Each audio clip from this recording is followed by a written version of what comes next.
Caso La Madrina y León de Troya. Corrupción, narcotráfico y la sombra del crimen organizado. Los casos La Madrina y León de Troya revelan cómo las mafias internacionales han penetrado el sistema ecuatoriano. Estos casos salieron a la luz tras un informe de Fernando Villavicencio que detalla vínculos entre redes criminales, altos funcionarios y el narcotráfico internacional. Caso La Madrina. El caso surge a raíz de investigaciones sobre redes de narcotráfico vinculadas a la mafia albanesa. Según informes, Dritan Chijica lideraba una organización que usaba Ecuador como el punto clave para el tráfico de drogas, protegida por conexiones en instituciones estatales.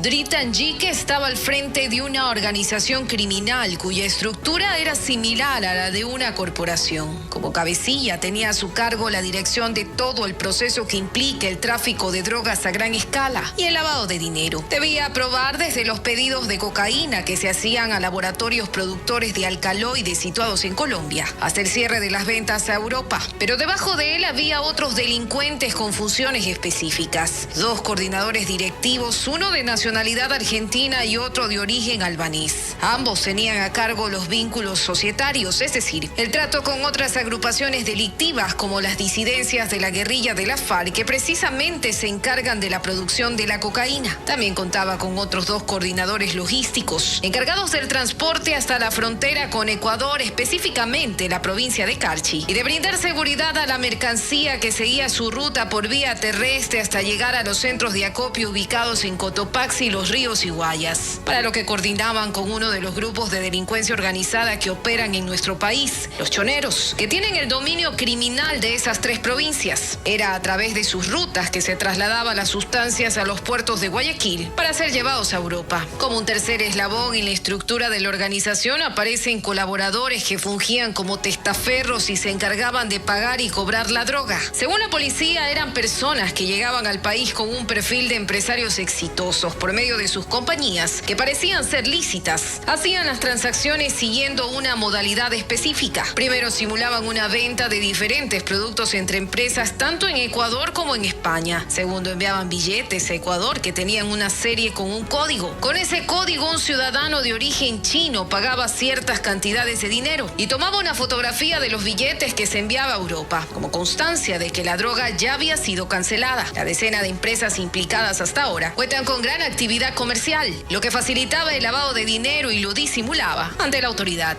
Tania Varela, excomandante de la Policía Nacional, alias La Madrina, es acusada de facilitar operaciones delictivas y manipular nombramientos clave para proteger a esta red. Sin embargo, Varela niega todas las acusaciones y señala que su gestión fue transparente. Las investigaciones revelan que la mafia albanesa utilizaba los puertos ecuatorianos para exportar cargamento de droga hacia Europa. Las autoridades identificaron sobornos, colusión entre funcionarios y grupos criminales. El caso está en pleno desarrollo y las autoridades prometen investigar a fondo, pero los desafíos son grandes. Este caso refleja un sistema vulnerable ante el crimen organizado. Caso León de Troya. El caso León de Troya comenzó en 2021 cuando investigaciones revelaron una presunta red de narcotráfico con conexiones internacionales vinculada a la mafia albanesa y con posibles implicaciones en el Estado ecuatoriano.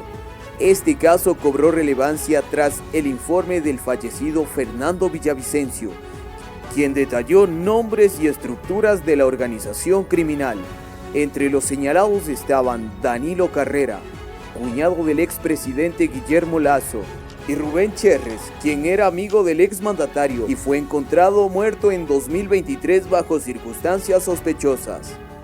En 2023, la Fiscalía descubrió nexos entre el caso León de Troya y el caso Encuentro, otro escándalo de corrupción que involucraba contratos irregulares en instituciones públicas como CENEL, Petroecuador y Banecuador. Estas evidencias llevaron a unificar ambos procesos legales en 2024, bajo cargos de delincuencia organizada. Los audios filtrados y las investigaciones muestran indicios de soborno, lavado de activos, tráfico de influencias que pudieron extenderse durante varios gobiernos. En el centro de todo, una red que usaba empresas fachada para traficar narcóticos y desviar fondos públicos. Los casos La Madrina y León de Troya revelan un problema estructural que trasciende individuos. La penetración del crimen organizado en las instituciones públicas de Ecuador, desde la Policía Nacional hasta altos funcionarios políticos. Las conexiones entre corrupción, narcotráfico y poder han expuesto un sistema vulnerable. Ambos casos no solo son un reflejo de los desafíos actuales, sino también una oportunidad para reformar y fortalecer la justicia en el país. El futuro de Ecuador depende de cómo se enfrenten estas amenazas.